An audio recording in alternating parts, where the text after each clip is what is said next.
Good day, folks, and welcome to the Anorak Review Show with your host, the Anorak. I hope you folks have been having a good Easter weekend, a very good St. George Day, and a really good record store day.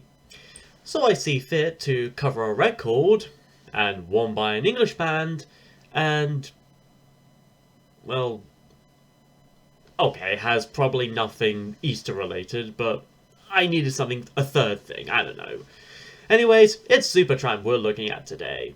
Another one of those cult bands from a longer time age, that being mostly of the 1970s, that the mainstream ones may not be entirely familiar with, but a select few might be more fond of it. Even if you haven't exactly heard of the band, you may at least be familiar with a few songs of theirs, such as Dreamer, Crime of the Century, Breakfast in America, and, I'm not kidding, The Logical Song. As Shockwave from Transformers and the Cyber Leader from Doctor Who might probably tell you, there is logic in what this song says. And today's album has none of those tracks, but might have some good ones of its own. Plus, it came out 2 years before Breakfast and a couple of years after Crime, so back in the heyday, really. 45 years ago, in fact, in 1977, no less. So it's kind of interesting how a band like Supertramp still made it through what will be known as the peak of punk era. So, well, that's said and done, let's jump into their 1977 album, Even in the Quietest Moments. With an ellipses, because that's important. And as you might see, the cover is very well executed. An actual piano placed overnight in the Eldora Mountain Resort, the ski area near the Caribou Ranch Studios, where most of this album was recorded. Plus, what Elton John's Caribou album a couple of years earlier before this was named after. And they took an actual photo of it, blanketed it in snow after a night of falling snow. And I really like that, just knowing that. No photoshops, no compositions, no blue screens, green screens, nothing like that. Just actual, real detail and effort. Something I would like to see more of in today's album covers. Though, I'm sure that if something like this was made in this day and age, it probably would have been CG'd over or something. But, anyways, as is, very good cover, very simple, and honestly iconic, really. Not exactly recognizable, especially those who aren't familiar with Supertramp, but it's definitely a good one that can catch the eye.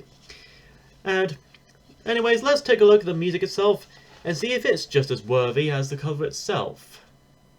We begin the album with Give a Little Bit. Not only the first track, but also the first single, and probably for good reason, which I'll probably get into in a bit later on. But yeah, this is an innocent tune to start off from, with its opening acoustic guitar riff and vocals from Roger Hodgson, very bright, relaxed, and comforting. And almost a minute in, we get some of the other instruments kicking in. The snary drums of Bob Siebenberg, the jazzy bass of Dougie or Doogie Thompson, and possibly the clavinets and organs of Rick Davies. At heart, it's essentially a simple love song.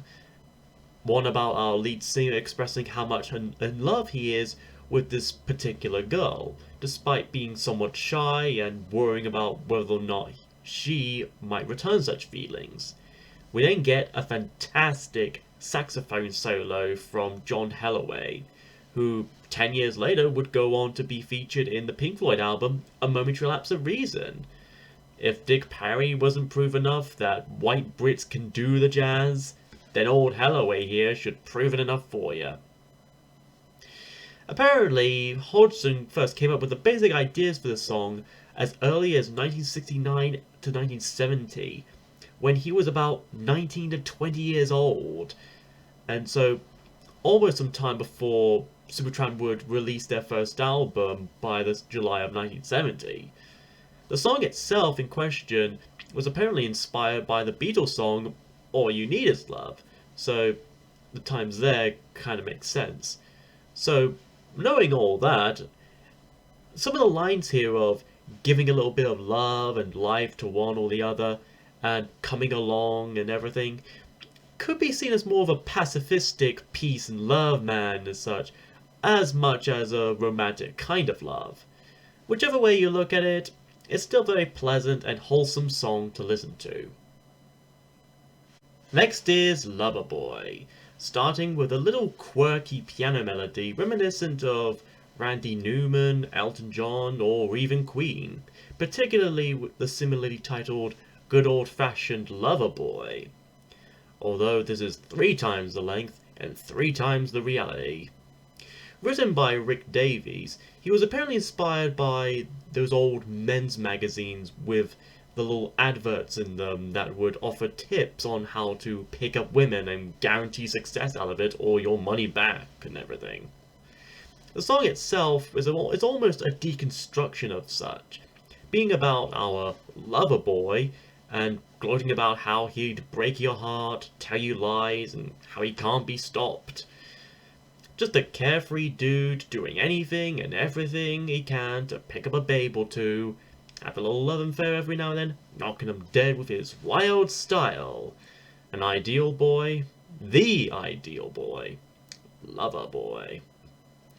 And it seems to be thanks to a little book with a funny title he's read, likely a reference to the aforementioned magazines that Rick came across.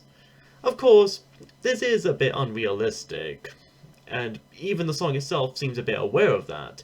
This delusional daydreamer with desires for monogamy or polymacy or whatever, and intimacy and companionship, with the lyrics here painting his very fantasies, while the music itself portrays the very sorrowful reality coming up to him from behind.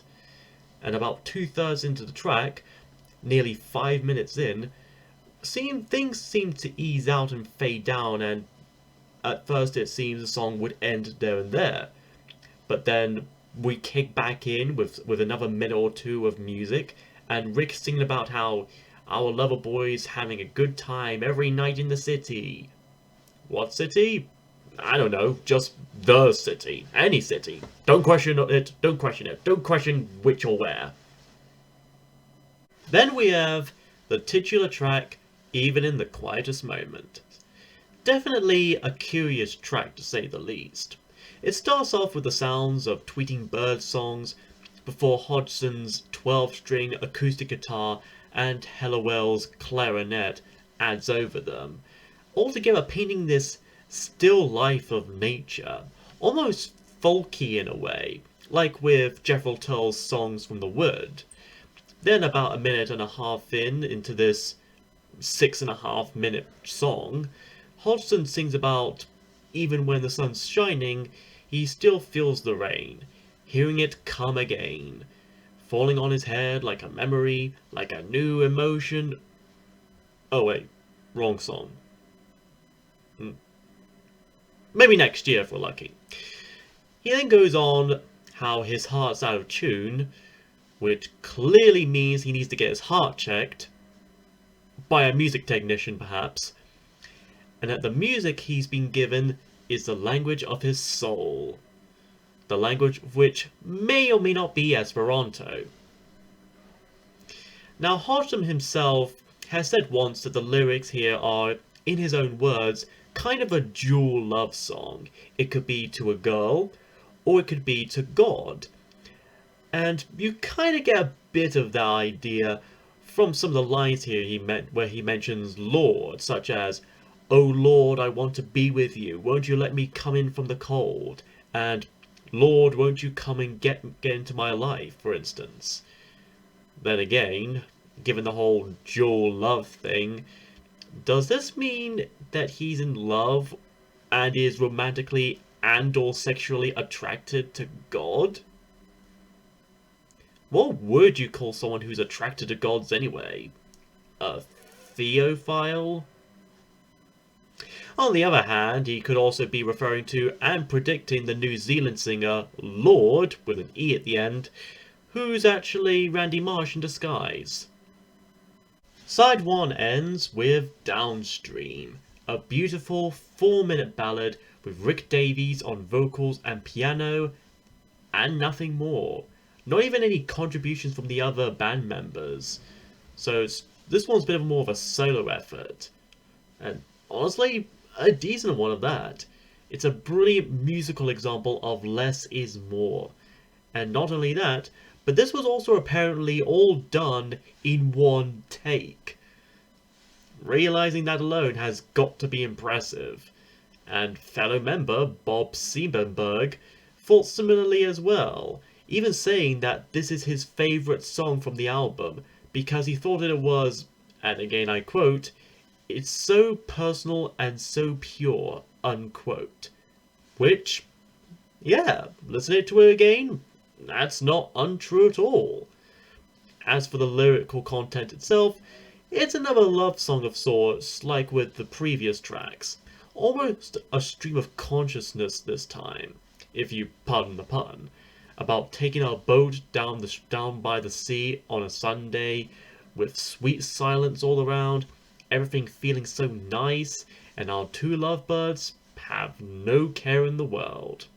And down here on the ocean, even if they go through a lot of changes, the two lovers will always stay no matter what. A relationship that would keep on blooming and going the distance. Which is probably more than I can say for a lot of relationships nowadays. It's a calm, soothing, and elegant piece of music, especially from such a progressive poppy rock band like Supertramp, whom many would know for making more brighter, more bouncier, rocky tracks. And it is also a good, if not perfect enough way to end out the first half of this album.